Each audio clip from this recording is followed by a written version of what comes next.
Ang fish pond ni Berto.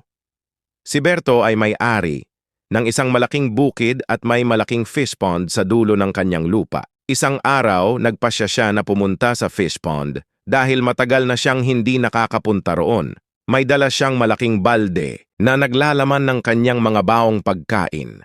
Nang malapit na siya sa pond, nakarinig siya ng boses ng mga babae na nagtatawanan. Nakita niya na ilang babae ang naliligo ng walang suot sa kanyang pond. Nang makita siya ng mga babae ay nagsigawan sila at nagpunta sa malalim na parte ng pond.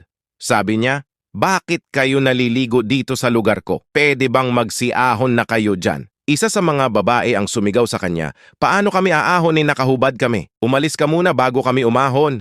Sumagot si Berto at sinabi, "Hoy, hindi ako nagpunta rito para tingnan kayo." Itinaas niya ang balde at sinabi, "Nandito ako para pakainin ng mga buwaya ko dyan." Nagsigawan ng mga babae, "Bahala na kayo kung ano sumunod."